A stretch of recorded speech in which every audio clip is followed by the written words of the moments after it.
Mercury Events. உங்க ஈவெண்ட்ஸை எங்களோட plan பண்ண இப்போவே ஸ்க்ரீன்ல தெரியிற நம்பருக்கு கால் பண்ணுங்க.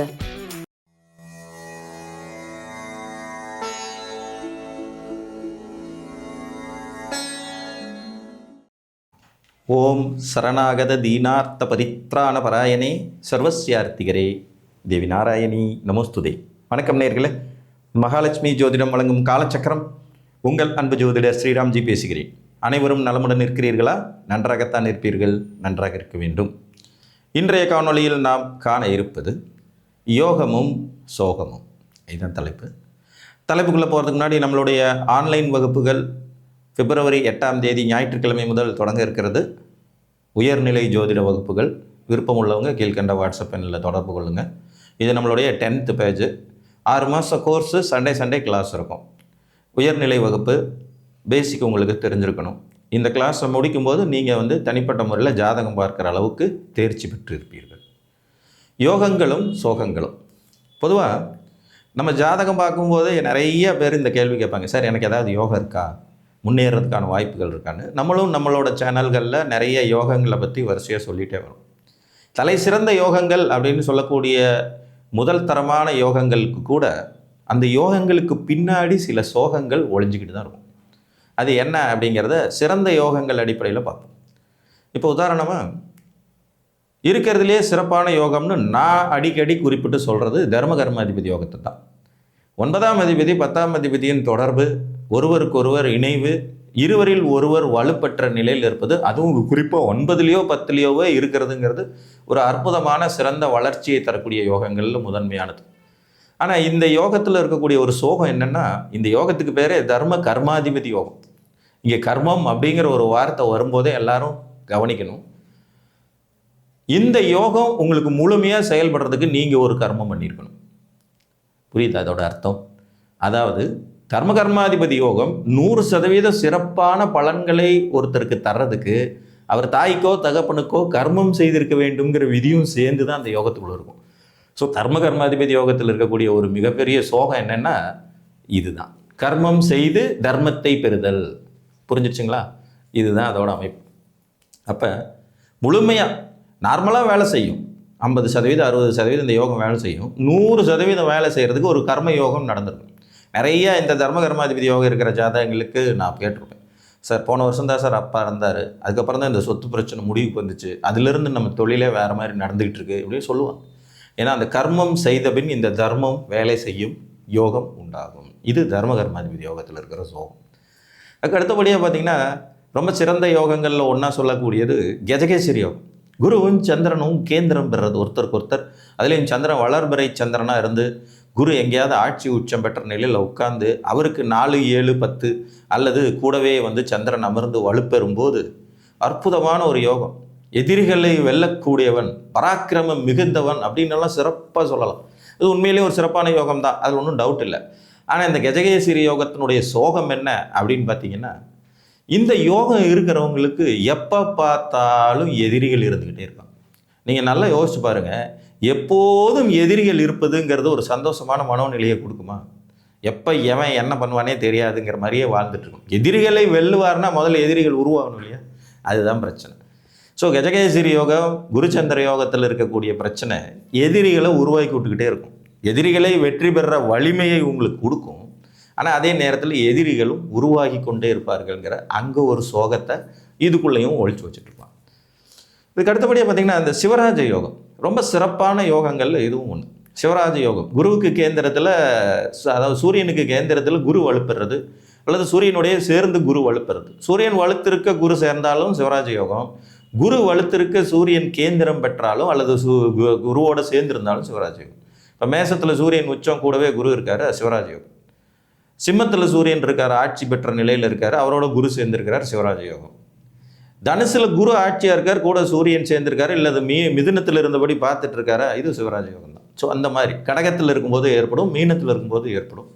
இதில் குரு திக்பலம் பெற்று லக்னத்தில் உட்கார்ந்துருக்க சூரியன் அமர்ந்தாலும் பகுதி சிவராஜ யோகம் வேலை செய்யும்.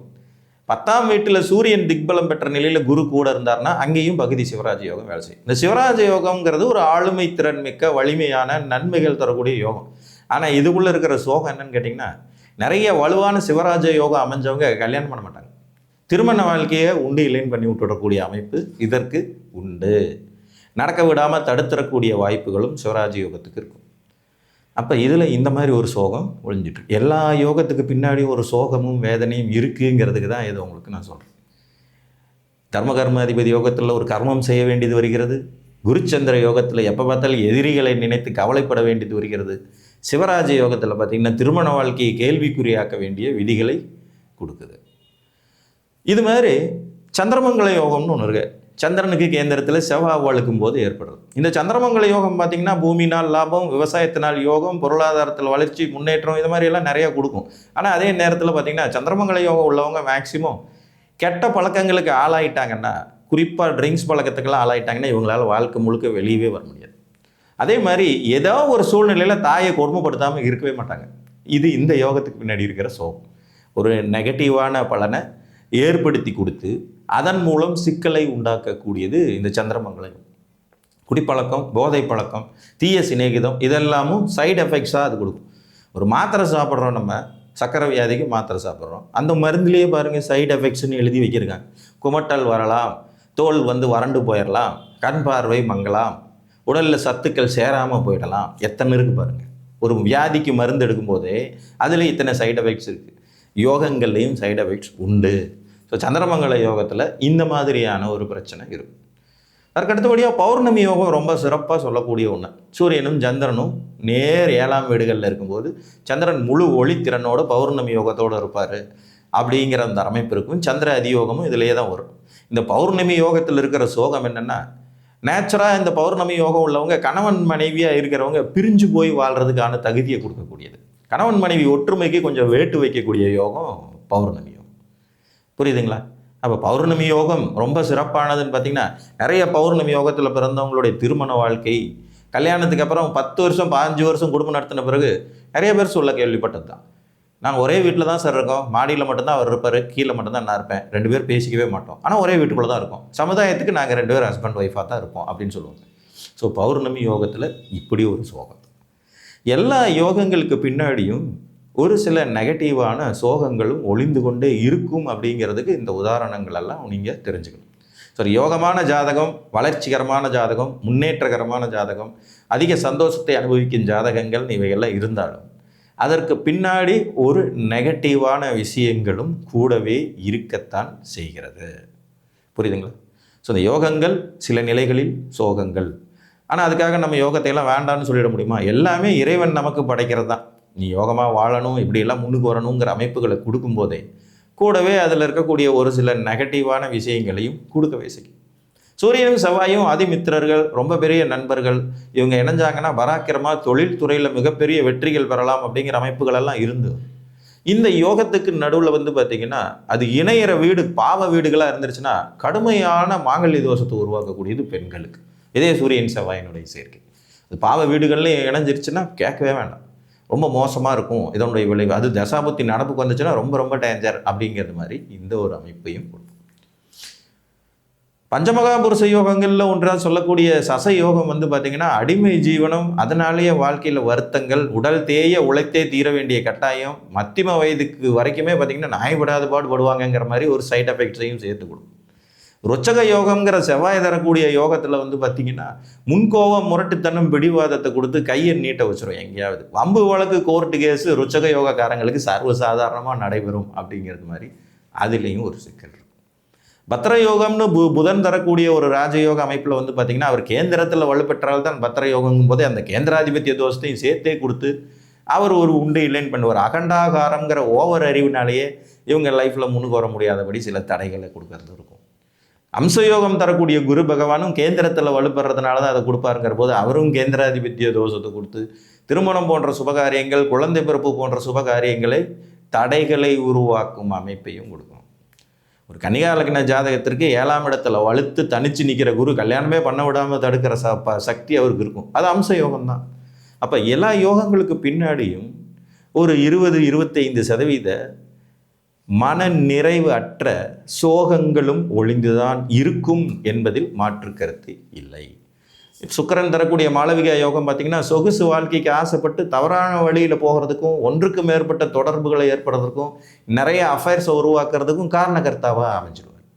ஸோ எல்லா கிரகத்துக்கு பின்னாடியும் இப்படி ஒரு நெகட்டிவ் இருக்கவே செய்யும். புரிஞ்சிச்சிங்களா? புதன் தர்ற பத்திர யோகமா, குரு தர்ற அம்ச யோகமா, செவ்வாய் தர்ற ருச்சக யோகமா, சனி தர்ற சச யோகமா, இல்லை சுக்கிரன் தர்ற மாளவிக யோகமா, எல்லாத்துலேயும் ஒரு ப்ராப்ளம் பின்னாடியே இருக்கும். யோகம்தான் நல்லா தான் இருக்கும், வசதி வாய்ப்பு தான், வளர்ச்சி தான், முன்னேற்றம் தான். ஆனால் பின்னாடியே ஒரு 25% சோகங்களும் ஒளிந்து தான் இருக்கும் என்பதை மறுக்கவே முடியாது என்று கூறி மீண்டும் ஒரு காணொலியில் உங்களை சந்திக்கும் வரை உங்களிடமிருந்து அன்புடன் விடைபெற்றுக் கொள்வது உங்கள் அன்பு ஜோதிடர் ஸ்ரீராம்ஜி. நன்றி, வணக்கம்.